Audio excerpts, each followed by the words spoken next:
हरिओम। जय श्री कृष्ण। राधे राधे। जय योगेश्वर।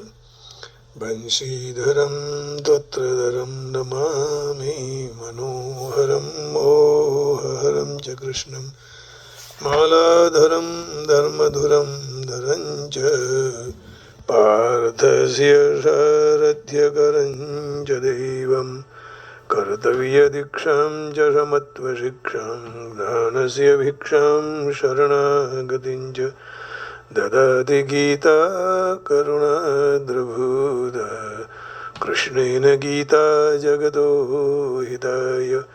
श्रीमद्भगवद गीता जी अध्याय 18वां और श्लोक 45वां। स्वभाव ही कर्मों का वर्णन करने का प्रयोजन क्या है, अब इन आगे 2 श्लोकों में भगवान बताते हैं। स्वभावज कर्मोનું વર્ણન કરવાનું પ્રયોજન શું છે? स्वे स्वे कर्मण्यभिरतः संसिद्धिं लभते नरः स्वकर्मनिरतः सिद्धिं यथा विन्दति तच्छृणु। ब्राह्मण अपने स्वभाव से जो कर्म करता है, क्षत्रिय अपने स्वभाव से जो कर्म करता है, वैश्य अपने स्वभाव से जो कर्म करता है, सेवक अपने स्वभाव से जो कर्म करता है, वह अपने अपने स्वाभाविक कर्म में प्रेम पूर्वक जुड़ा हुआ मनुष्य भगवत प्राप्ति रूपी परम सिद्धि को प्राप्त हो जाता है। अपने कर्म में जुड़ा हुआ मनुष्य जिस तरह कर्म कर परम सिद्धि को प्राप्त करता है, उसका मैं उपाय बताता हूँ। भगवान कहते हैं, स्वे स्वे कर्मण्यभिरतः संसिद्धिं लभते नरः स्वकर्मणा तमभ्यर्च्य सिद्धिं विन्दति मानवः। Keenly devoted to the own natural duty, man attains the highest purification in the form of the God realization. Here the mode of performance whereby the man engaged in this inborn duty reaches that highest consummations. इसका थोड़ा अर्थ देख लेते हैं, थोड़ा इसमें स्पष्टता ज़्यादा होगा। By following his qualities of work, every man can become perfect. New place hear from me how this can be done. कैसे ये करना है, इसका उपाय भगवान बताएंगे। अब कहते हैं, स्वे स्वे कर्मण्य विरतः संसिद्धिं लभते नरः। गीता जी के अध्ययन से इतना मालूम पड़ता है कि मनुष्य जैसी स्वतः स्वाभाविक प्रवृत्ति की स्वभाव है, उसी में यदि वह कोई गड़बड़ पैदा न करे, राग द्वेष न करे, प्रकृति का स्वाभाविक, तो फिर प्रकृति उसका स्वाभाविक कल्याण कर देती है। तो ब्राह्मण को ब्राह्मण का कर्म, क्षत्रिय को क्षत्रिय, वैश्य को वैश्य, सेवक का सेवक को काम करना चाहिए। तात्पर्य यही हुआ कि प्रकृति द्वारा प्रवाह रूप में अपनी जात को होने वाले जो स्वाभाविक कर्म है, अपने जात से होने वाले, स्वयंभू होने वाले, अपने आप होने वाले, उनका स्वार्थ त्याग पूर्वक प्रीति और तत्परता से आचरण करना चाहिए। परंतु कर्मों के प्रवाह के साथ राग न हो, न द्वेष हो और न फलेच्छा हो। राग द्वेष और फलेच्छा छोड़कर क्रिया करने से करने का वेग शांत हो जाता है। ब्राह्मण कोई पूजा पाठ करे, अपने घर या कोई भी प्रवचन करता रहे, तो वो उसका स्वभावज कर्म है, उसको करने दो, उसमें कोई गलती नहीं। तो वो निस्वार्थ भाव कर रहा है, संध्या कर रहा है, निस्वार्थ भाव कर रहा है, गायत्री का जप कर रहा है, निस्वार्थ भाव करता है। बाहर जाके जो करता है वो उसका कर्म है। तो कर्म में आसक्ति न होने से नया राग पैदा नहीं होता है। इसलिए प्रकृति के पदार्थ और क्रियाओं के साथ निर्लिप्तता, असंगता आ जाती है। निर्लिप्तता होने से प्रकृति की क्रियाओं का प्रवाह स्वाभाविक चलता रहता है और उनके साथ अपना कोई संबंध न रहने से साधक अपने स्वरूप में स्थित हो जाता है, जो प्राणी मात्र की स्वतः स्वाभाविक स्थिति है। अपने स्वरूप में स्थित होते ही उसका परमात्मा की तरफ स्वाभाविक आकर्षण हो जाता है। परंतु यह सब होता है कर्मों में अभिरति होने से, आसक्ति होने से नहीं। कर्म में अभिरति होनी चाहिए। कहीं भी आप पूजा करने गए, वास्तु करने गए, कथा करने गए, अभिरति से करो, भगवान के लिए करो, अनुराग पूर्वक करो, निष्ठा से करो, आसक्ति से नहीं। कर्म में तो एक अभिरति होती है और एक आसक्ति होती है। अपने स्वाभाविक कर्मों को केवल दूसरों के हित के लिए तत्परता और उत्साहपूर्वक करने से, केवल अपने केवल देने के लिए कर्म करने से मन में जो प्रसन्नता होती है उसी का नाम अभिरति है। माने किसी को प्रसन्नता करो, किसी के काम ऐसे करो कि वो काम करने के बाद प्रसन्न हो जाए। फल की इच्छा से कहीं करना अर्थात कुछ में प्राप्त करने के लिए कर्म करना, ये आसक्ति है। कर्मों की अभिवृद्धि से कल्याण होता है और आसक्ति से बंधन होता है। चलो उसके बाद भी आप कुछ धन भी ले रहे हो पूजा करने के बाद, लेकिन वो भी प्रेम से करो, अनुराग पूर्वक, राग पूर्वक नहीं। इस प्रकरण को स्वे स्वे कर्मण्य भिरतः स्वकर्मणा तमभ्य स्वभाव नियतं कर्म सहजं कर्म आदि पदों में कर्म शब्द एक वचन में दिया है। इसका तात्पर्य यही हुआ कि मनुष्य प्रेम और तत्परता पूर्वक चाहे एक कर्म करे चाहे अनेक कर्म करे, उसका उद्देश्य मात्र परमात्मा प्राप्ति का और उनकी कर्तव्य निष्ठा एक ही होती है। परमात्मा प्राप्ति के उद्देश्य से के कारण मनुष्य जितने भी कर्म करते हैं सब कर्म अंत में उद्देश्य की पूर्ति करने वाले हो जाते हैं। जिस तरह गंगा जी हिमालय से निकलकर गंगा सागर तक जाती है, नद नदियाँ, झरने, सरोवर, बरस का जल आदि सारा सब धारा में मिलकर गंगा के साथ एक हो जाते हैं, उसी तरह उद्देश्य वाले के सारे कर्म उद्देश्य में मिल जाते हैं, परमात्मा में। परंतु जिनी कर्म जिसकी कर्म में आसक्ति है वह एक कर्म कर फल की इच्छा रखता है अथवा अनेक कर्म कर भी फल को चाहता है। इसलिए उसका उद्देश्य केवल परमात्मा प्राप्ति का न होकर उसकी कर्तव्य निष्ठा एक नहीं होती है। गीता जी के 2 अध्याय के 41वें श्लोक में भगवान ये कह रहे हैं, अब एक नहीं होगी तो भगवत प्राप्ति होना मुश्किल है। व्यवसायात्मिका बुद्धि रेकेह कुरुनंदन बहुशाखायनंताश्च बुद्धयो व्यवसायिनाम। हे कुरुनंदन, इस समबुद्धि की प्राप्ति के विषय में निश्चयात्मिका बुद्धि एक होती है। माने एक काम करने में जिसका मन लग जाता है उसको निश्चयात्मिका बुद्धि कहते हैं। और जिनका एक निश्चय नहीं है ऐसे मनुष्यों की बुद्धियां अनंत अनेक प्रकार की होती है, जिसको अव्यवसायी नाम कहते हैं। तो व्यवसायी का बुद्धि से सफलता प्राप्त होती है, ऐसा भगवान कहना चाहते हैं। इसलिए अपने कर्म में डटे रहो। स्वकर्म निरत सिद्धिम यथा विंदति तच्छृणु। भगवान कहते हैं अपने कर्म में प्रीतिपूर्वक तत्परता से लगा हुआ मनुष्य परमात्मा को जिस तरह प्राप्त होता है उसको सुन। अब कैसे परमात्मा की प्राप्ति होगी? कर्म मात्र परमात्मा प्राप्ति का साधन है। इस बात को सुन और सुनने के बाद उसको ठीक तरह से तुम समझो, है ना। जैसे मालिक की सुख सुविधा की सामग्री मालिक को कर देना, मालिक के दैन्य कार्य में अनुकूलता कर देना, और कार्य तो वो वेतन तो लेता है, नौकर ले भी सकता है और करता भी है, परंतु उसकी क्रिया में इतना काम करना है और समय कि इतने घंटे काम करना है, उसकी प्राधान्यता रहती है, तो वह काम धंधा सेवा नहीं बन सकता।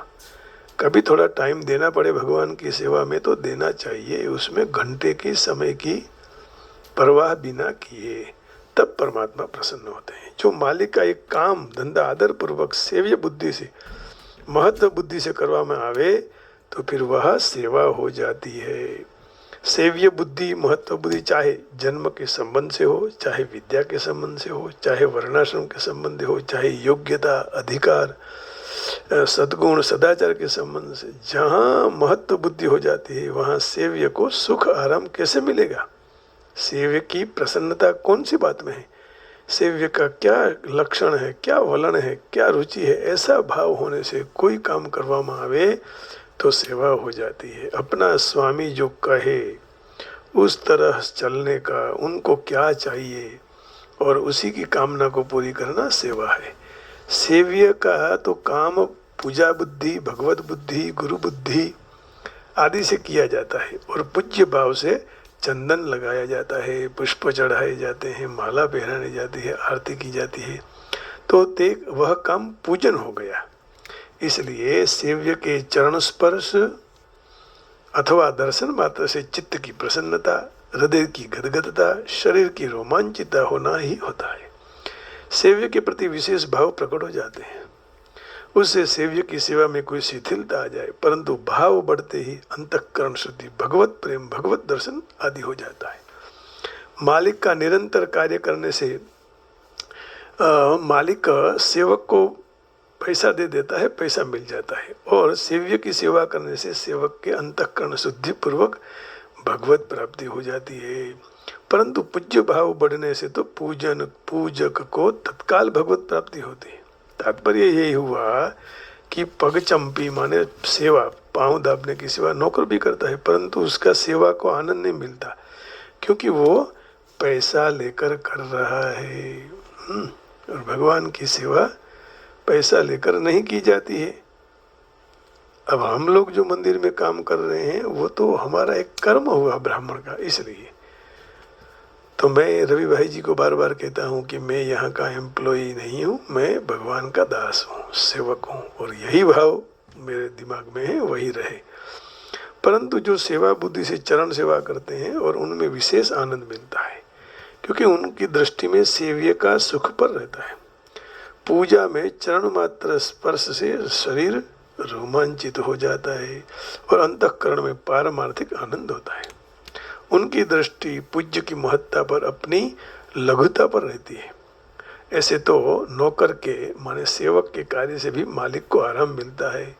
सेवा में सेवी को विशेष आराम और सुख मिलता है। पूजा में पूजक भाव से पूज्य को प्रसन्नता होती है। पूजा में शरीर के सुख आराम की प्रधानता नहीं होती। अपने स्वभावज कर्म द्वारा पूजा करने से पूजक का भाव बढ़ जाता है, तो उसके स्थूल सूक्ष्म कारण शरीर से होने वाली चेष्टा, चिंतन, समाधि आदि सब छोटी मोटी क्रियाएं और प्राणियों में व्यापक परमात्मा की पूजन सामग्री बन जाती है। उसकी दिनचर्या अर्थात खाना पीना और सारी क्रियाएं पूजन सामग्री बन जाती है। जिस तरह ज्ञान योगी का मैं कुछ भी नहीं करता हर भाव ऐसे चलता रहता है, उसी तरह अनेक प्रकार की क्रियाएं हो करते हुए भी भक्त के अंतर में एक भगवत भाव नित्य चालू रहता है, और उसी भाव की अभिवृद्धि में अहं भाव छूट जाता है। ये बहुत बड़ी बात कही। भक्त के अंतर में भगवत भाव नित्य बहता रहता है। तो अपने वर्णाश्रम धर्म से अलग कर्म जिन्होंने स्वीकार लिए हैं वो सबको भी स्वे स्वे कर्मणि के अंतर्गत करना चाहिए।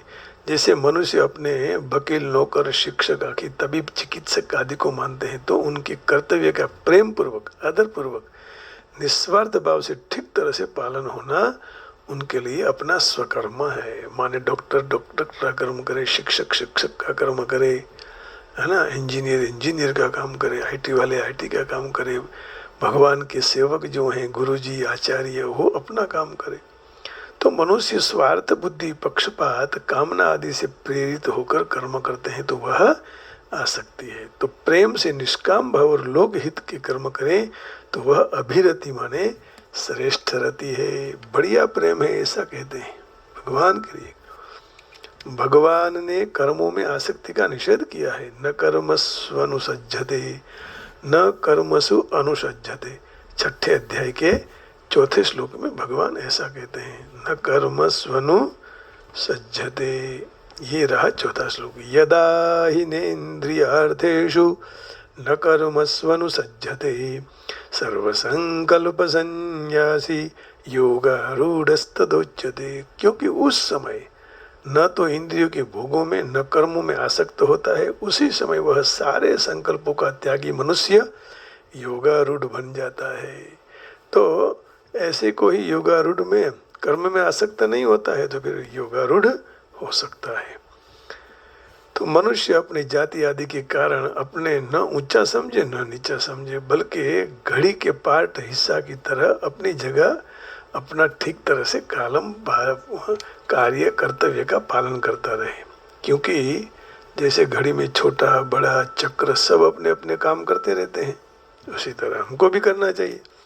और वो एक दूसरे की निंदा और तिरस्कार भी न करें और स्वयं अभिमान भी न करें, तब अभिरति होगी। मैं ब्राह्मण हूँ ऐसा कभी, मैं क्षत्रिय हूँ मैं वैश्य हूँ, मैं सेवक हूँ, ऐसा अभिमान नहीं होना चाहिए। वास्तव में कर्म मुख्य नहीं है, बल्कि भावना मुख्य है। कर्ता का भाव शुद्ध होगा तो कल्याणकारी बन जाएगा। इसलिए कर्ता कोई भी वर्ण का हो, कर्म में वर्ण की प्रधानता है, भाव में दैवी अथवा आसुरी संपत्ति की प्रधानता है। कर्म करो तो वर्ण की प्रधानता, भाव में दैवी या आसुरी संपत्ति। इसलिए दैवी आसुरी संपत्ति कोई वर्ण विशेष में होती नहीं है, बल्कि सब में होती है। दैवी संपत्ति मोक्षदायक, आसुरी संपत्ति बंधनकारक। दैवी संपत्ति विमोक्षाय विबंधाय सुरी मता। इसलिए जो ब्राह्मण में अभिमान होगा तो आसुरी संपत्ति वाला हो जाएगा और उसका पतन हो जाएगा।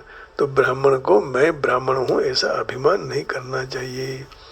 नीच नीच सब तर गए राम भजन लवलीन, जाति के अभिमान से डूबे सभी कुलीन। नीच नीच सब तर गए राम भजन लवलीन, जाति के अभिमान से डूबे सभी कुलीन। तो इस प्रकार यहाँ स्वे स्वे कर्मण्य विरतः संसिद्धिं लभते नरः। स्वे स्वे कर्मण्य निरतः संसिद्धिं लभते नरः। स्वकर्म निरतः सिद्धिं यथा विन्दति मानवः। अब मनुष्य अपने अपने कर्म के गुणों का पालन करके पूर्णता प्राप्त कर सकता है। अब इस तरह कैसे हो सकता, वो भगवान अग्रिम श्लोक में बताएंगे। आइए हम भगवान का भजन कीर्तन गा लेते हैं और भगवान को प्रसन्न कर लेते हैं। बस कीर्तन करते रहो, भजन करते रहो, कोई भी ज्ञाति के हो, ब्राह्मण बन जाओ।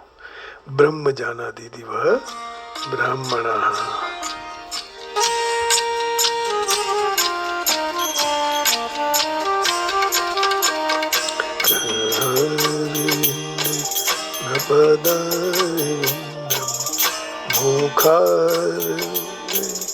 विनिवेशयन्तं वातस्य पत्र पुटेशयानं बालं मुकुन्दं मनसा स्मरामि। मुकुन्दं स्मरामि बालं मुकुन्दं मनसा। श्रीकृष्ण गोविन्द हरे मुरारी, हे नाथ नारायण वासुदेवा। दिव्येति भस्वामृतमेतदेव, गोविन्द दामोदर माधवेति। दामोदर माधवेति। हरि बोल हरि बोल। विक्रेतु कामा किल गोपकन्या, मुरारिपादार्पित चित्तवृत्ति। नद्यादिकं वो अवसादवोचन, गोविन्द दामोदर माधवेति। हरि बोल माधवेति। हरि बोल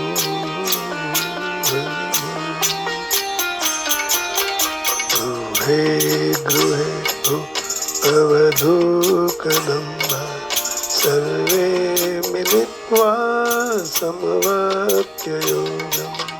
पुण्यानि नामानि पठन्ति नित्यं, गोविन्द दामोदर माधवेति। दामोदर माधवेति।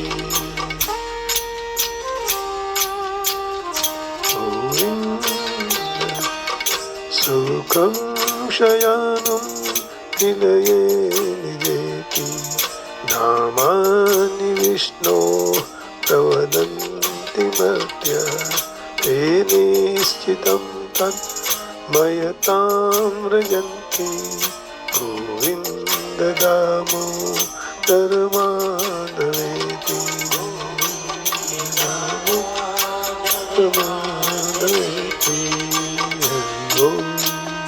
हरि ओम। जिह्वे सदैवं भज सुंदराणि नामानि कृष्णस्य मनोहराणि। समस्तभक्तादिविनाशनानि गोविन्द दामोदर माधवेति। मोदर माधवेति।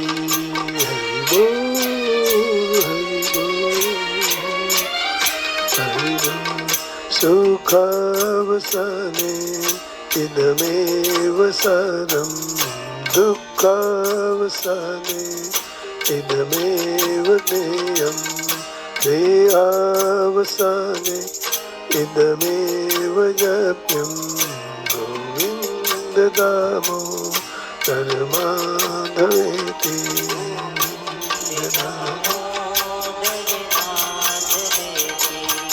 हरि ओम हरि ओम।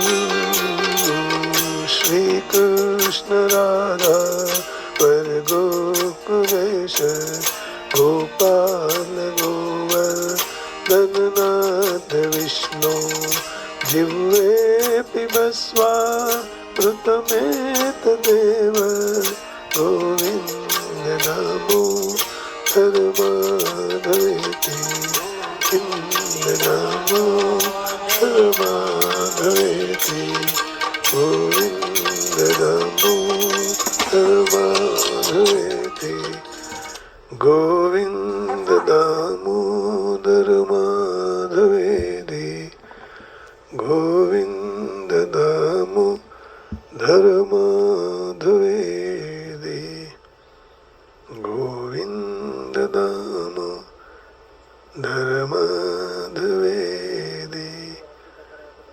गोविन्द दामोदर माधवेति।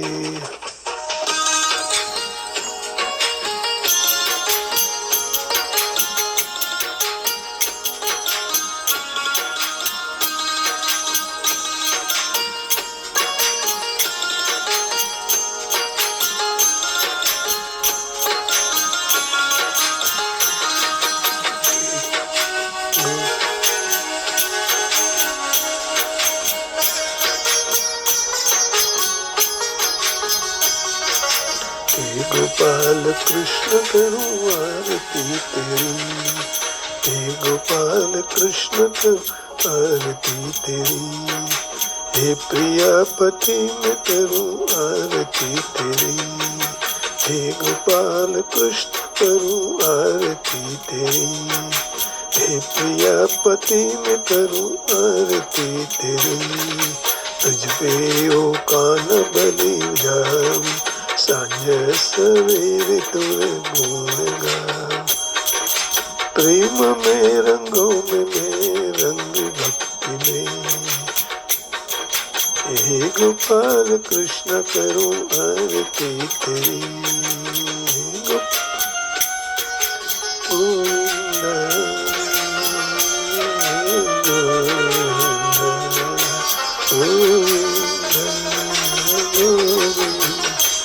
ये माटी का कण है तेरा मन और प्राण भी तेरे।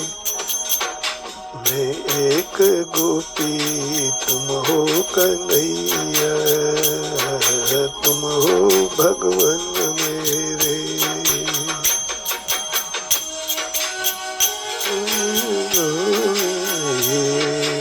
ये माटी का कण है तेरा मन और प्राण भी तेरे।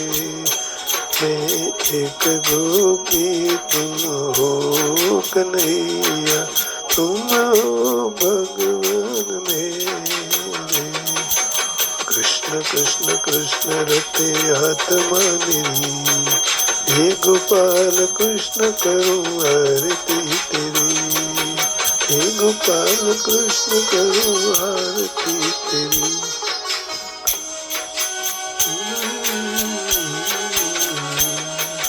कान्हा तेरा रूप अनुपम को हरता जाए, मन में चाहे हर पल किया, तेरा दर्शन पाए।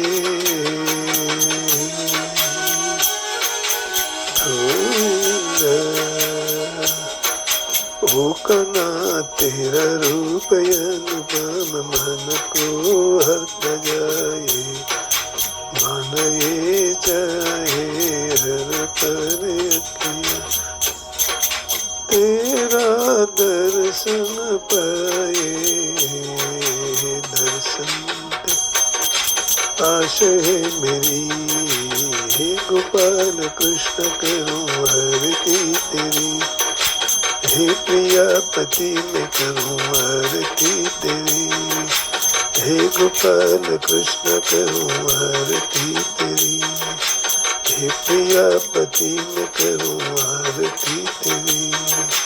तुझ पे ओ कान्हा बली बली जा, सांझ सवेर तेरे गुण में प्रेम में रंगी मैं रंगी भक्ति में तेरी, करूं आरती तेरी, आरती तेरी। आप सबके हृदय में बैठे हुए भगवान कृष्ण को प्रणाम करके वाणी को विराम देता हूँ। जय श्री कृष्ण, हरि ओम, राधे राधे, जय योगेश्वर, जय गिरनारी, ओम नमः शिवाय, गोविंद गोविंद, जय गिरनारी, राधे राधे, जय राम जी की, जय श्री राम, जय राम जी की, जय राम जी की, श्री राधा रमण भी बरसाने वाली की जय। ओम ओम, राधे राधे, गोविंद कृष्ण गोपाल, हे गोविंद हे माधव।